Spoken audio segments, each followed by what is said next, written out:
بسم اللہ الرحمن الرحیم۔ تمام دیکھنے اور سننے والوں کو السلام علیکم۔ ناظرین، آج کی اس ویڈیو میں ہم بات کریں گے خلفائے راشدین کو خواب میں دیکھنا کیسا ہے۔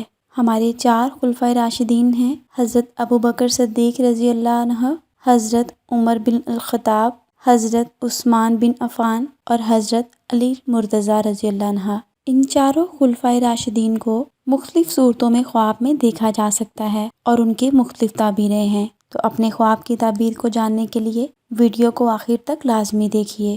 اول خلیفہ حضرت امیر المومنین حضرت ابوبکر صدیق رضی اللہ عنہ ہیں۔ حضرت محمد بن سیرین رحمۃ اللہ علیہ نے فرمایا کہ اگر کوئی شخص خلیفہ اول یعنی حضرت ابوبکر صدیق کو خواب میں دیکھے تو یہ دلیل خوشی اور کرامت کی ہے۔ حضرت کرمانی رحمۃ اللہ علیہ نے فرمایا کہ اگر کوئی شخص آپ رضی اللہ عنہ کو کسی شہر میں زندہ دیکھے تو یہ اس امر کی دلیل ہے کہ اس ملک اور شہر کے لوگ بکثرت زکوٰۃ اور صدقہ دیتے ہیں، اور یہ امر تب ہے جب کوئی آپ رضی اللہ عنہ کو کشادہ روح اور خوش دیکھے، اور اگر ترش روح دیکھے تو پھر اس کی تعبیر پہلی تعبیر کے الٹ ہے۔ اس کے بعد ہم بات کریں گے اپنے دوسرے خلیفہ کے بارے میں، یعنی حضرت امیر المومنین عمر بن الخطاب رضی اللہ عنہ۔ حضرت ابن سیرین رحمۃ اللہ علیہ نے فرمایا اگر کوئی شخص آپ رضی اللہ عنہ کو خواب میں دیکھے تو یہ اس امر کی دلیل ہے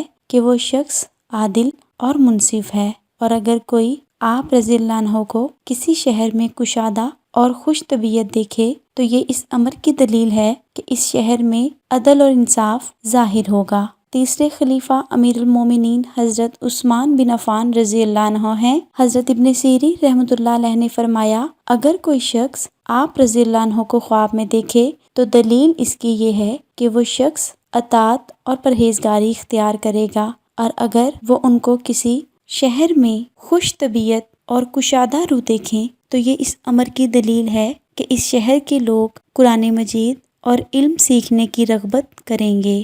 ناظرین، اب ہم بات کرتے ہیں اپنے چوتھے اور آخری خلیفہ کے بارے میں، یعنی حضرت علی المرتضیٰ رضی اللہ عنہ۔ حضرت ابن سیرین رحمۃ اللہ علیہ نے فرمایا کہ اگر کوئی شخص آپ رضی اللہ عنہ کو خواب میں خوش طبیعت اور ہنستے ہوئے دیکھے تو یہ اس امر کی دلیل ہے کہ وہ کرامت اور شجاعت اور سرداری پائے گا، اور جس شہر میں دیکھے گا وہ شہر عدل اور انصاف سے متصف ہوگا، لیکن گاہے بگاہے ان کے درمیان جدل اور جھگڑا ہوتا رہے گا۔ تو ناظرین، یہ تھی ہمارے چاروں خلفائے راشدین کو خواب میں دیکھنے کی تعبیر۔ بے شک بہترین تعبیریں اللہ تعالیٰ ہی جانتا ہے۔ امید ہے آپ کو آج کی ہماری ویڈیو پسند آئی ہوگی۔ اللہ پاک آپ کا حامی و ناصر ہو۔